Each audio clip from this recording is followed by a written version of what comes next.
थांबली ना मी तुमच्यासाठी. लय उशीर काऊन केला? कुठे थांबले होते? काही काम होतं काय तुम्हाला? अव किती सवाल करशील एका टायमाले. थोडा दम खाय आणि मला बी दम खाऊ दे. मग तुम्ही सांगून काऊन नाही राहिले? तुम्हाला एवढा टाइम काऊन लागला तर? आणि तुम्ही एवढे टेन्शन मध्ये काऊन आहे? काय झालं? मला सांगा, कायचं टेन्शन आहे तर? सांगा बरं लवकर, सांगा काय झालं तुम्हाला तर? अव मी त्या सुरेशच्या घरी गेलतो. आता त्या सुरेशच्या घरी तुम्ही कायले गेलते? काय काम होतं तुमचं सुरेशशी? की त्याचंच काम तुमच्याशी होतं? आणि एवढं अर्जंट काय काम होतं बाबा तुमच्यासोबत? अव किती बडबड करतो तू. ते तोंड नाही दुखत काय? मी काय बडबड करून राहिली? तुम्हाला फक्त एवढंच तर विचारलं की काय काम होतं त्या सुरेशच्या घरी? काही नाही. काही नाही? असं कसं? तुम्हाला मग एवढा टाइम कसा काय झाला त्याच्या घरी? अव असाच बसलो होतो मी त्या सुरेशच्या घरी. काही असा विशेष काही नाही आहे.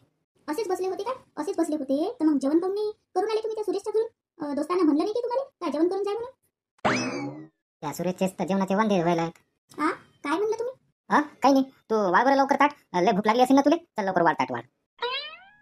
नाही नाही, नक्की तुम्ही काहीतरी लपून राहिले माझ्यापासून. तुम्ही आता तोंडातल्या तोंडात काहीतरी बोलले ना. लवकर सांगा काय लपून राहिले माझ्यापासून. अव काही महत्वाचं नाही ते. तू ताट वाढ बरं. चल मला बी भूक लागली आहे. चल लवकर वाढ ताट वाढ.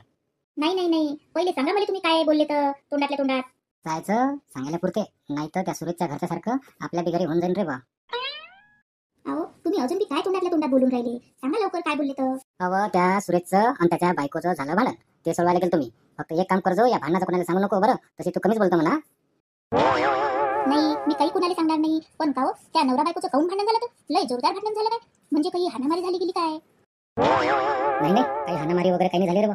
मारामारी नाही झाली म्हणजे त्या सुरेशने त्या रंजनाला नाही मारलं. बरं ते जाऊ द्या. पण त्याचं भांडण झालं का? काय झालं असं की बोलावलं त्याने तुम्हाला झगडा सोडवायले आणि तुम्ही काहीतरी लपून राहिले? लय मोठा कांड झाला असेल म्हणून तर तुम्हाला लय टाइम लागला. काय झालं सांगा बरं तुम्हाला? अव बिचारे काही मोठा कांड नाही झाला. त्या रंजनाले जायचं होतं तिच्या मायराले. तर ते म्हणे की चल बा आजच मला सोडून दे. तर सुरेश म्हणे की बा उद्या सोडून देतो. तर रंजना काय ऐकायला तयारच नव्हती. ते म्हणे आजच सोडून द्या म्हणे मला. त्यावरून त्याचा झाला झगडा बा. बस एवढंच होतं. आणि सुरेशने मला बोलावलं. त्या मी गेलो बा दोघांना समजून सांगायला. बाकी काहीच नाही आहे. चल तूच जाय बरं लवकर ताट वाढ. मला लय भूक लागली आहे. असंच असते. कधीच तुम्ही बाईच्या मनासारखं नाही करत. समजा आज नेऊन दिलं असतं त्या रंजनाले तर काय बिघडलं असतं काय त्या सुरेशचं? आणि उद्या बी त्यालाच नेऊन द्यायला लागलं असतं ना. पण नाही, बायकाचं ऐकायचंच नाही. हे तर तुम्ही नवऱ्याला पक्क शिकेल आहे ना.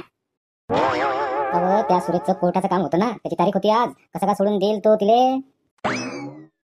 काय बिघडलं? कोर्टात गेला असता तर पुढच्या तारखेला गेला असता कोर्टात. पण नाही ना, बायकोला कधी नेऊनच द्यायचं नसते ना तुम्हाला तिच्या माहेरी. तिचं काय ऐकता तुम्ही? तुमच्या नवऱ्याची जातच लय असते ना. बेकार, लय बेकार असता तुम्ही नवरे. मी काय म्हणतो, त्याच्या घरचं त्याच्या घरी.